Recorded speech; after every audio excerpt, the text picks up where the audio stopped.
കണ്ണേട്ടന് എന്തെങ്കിലും സംഭവിച്ചിരുന്നെങ്കിൽ മാർക്കൊന്നിന്റെ കൈയും കാലും തല്ലി ഒടിക്കല്ല. അതിനു പകരം ജീവിതകാലം മുഴുവൻ ആ തെറ്റോർത്ത് കരയാൻ പാകത്തിന് നിന്നെ കുത്തി ഒടിച്ച് ഒരു മൂല കിട്ടാനെ. ഇനിയും നിനക്ക് സമയമുണ്ട് നന്നാവാൻ. പിന്നെ ഇപ്പൊ വാമദേവനും മേഘനും ഒന്നും കാലണയുടെ സഹായം കണ്ണേട്ടൻ ചെയ്യുന്നില്ല. മിക്കവാറും നിനക്ക് തരുന്ന ആനുകൂല്യങ്ങളും എടുത്ത് കളയാനാ സാധ്യത കൂടുതൽ. ഇനി അങ്ങനെ കണ്ണേട്ടൻ ചിന്തിച്ചില്ലെങ്കിലും ഞങ്ങളൊക്കെ കൂടെ ചിന്തിപ്പിക്കോടാ. ജോലി ഇല്ലാതെ നീ തെണ്ടി തിരിയും. എന്താടാ നീ നോക്കുന്നേ? ഈ കിടപ്പിലെ നിനക്ക് എന്നെ പോലും ഒന്നും ചെയ്യാൻ പറ്റില്ല. കൊഴുത്ത് ഞെരിച്ച് കൊല്ലുന്നുണ്ട് ഞാൻ.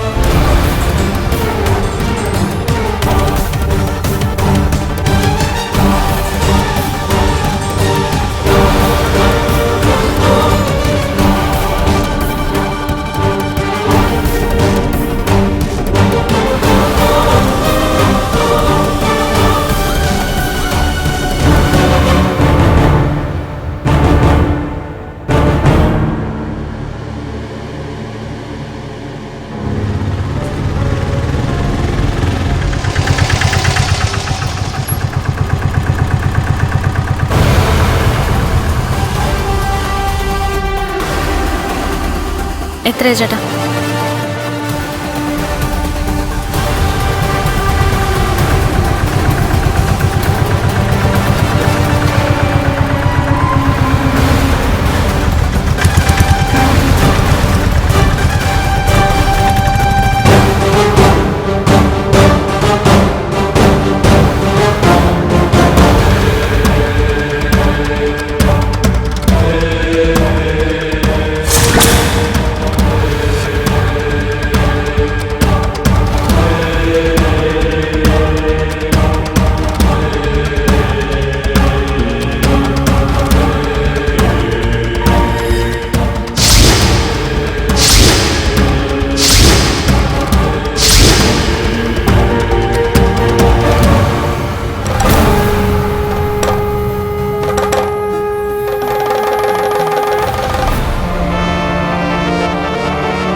എന്താടി? എന്ത് വേണം നിനക്ക്? നിന്നെ തല്ലിയല്ലേ ഇവിടുന്ന് പറഞ്ഞു വിട്ടത്? പിന്നെ എന്തിനാടി വന്നത്? അമ്മ, ഉണ്ണിയേട്ടൻ ഓരോന്ന് ചെയ്തതിന് ഞാൻ സാക്ഷിയായിട്ട് നിന്നൂന്നല്ലാതെ ഒന്നും ചെയ്തില്ലല്ലോ. അങ്ങേരുടെ ഭാര്യയായിട്ട് തുടരുന്നിടത്തോളം കാലം അങ്ങേര് പറയുന്നല്ലേ എനിക്ക് കേൾക്കാൻ പറ്റൂ. എന്റെ മോള് വന്നിട്ടുണ്ട്, മഞ്ജു.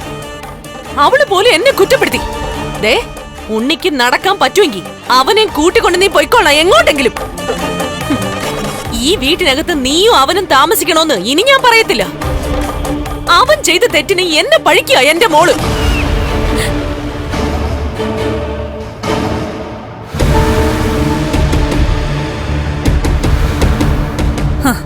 എത്തിയോ?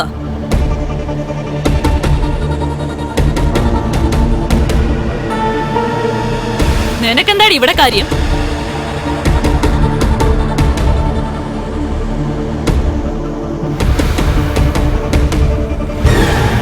നിങ്ങൾ തെറ്റൊന്നും ചെയ്തിട്ടില്ലെന്ന് പറഞ്ഞിട്ട് മരുമോളെ വിളിച്ചു വരുത്തിയിരിക്കുകയാണോ? ഓളെ ഞാൻ വിളിച്ചു വരുത്തിയതൊന്നും അല്ല. ദയവുള്ള കരണത്ത് നോക്ക്, ഇപ്പോഴും തല്ലിന്റെ പാട് പോയിട്ടില്ല. നിങ്ങൾ നിങ്ങളെ വെളുപ്പിക്കാൻ വേണ്ടിട്ട് ഇങ്ങനെ പലതും പറയും. മകനെയും മരുമോളെയും തല്ലും സ്വയം ന്യായീകരിക്കാൻ വേണ്ടിട്ട്. പക്ഷേ നിങ്ങളുടെയൊക്കെ മനസ്സിനകത്ത് എന്താണെന്നേ എല്ലാവർക്കും അറിയാം. പറയുന്നത് കേട്ടില്ലേടി?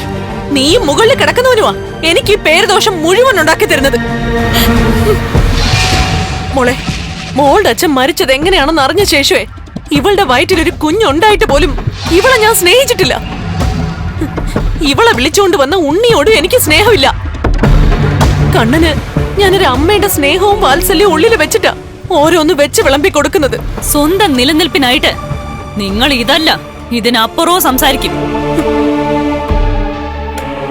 അമ്മയ്ക്ക് അല്പമെങ്കിലും ആത്മാർത്ഥത ഉണ്ടെങ്കിൽ ഇവൾ ഇനി ഈ വീടിനകത്ത് കയറാൻ പാടില്ല.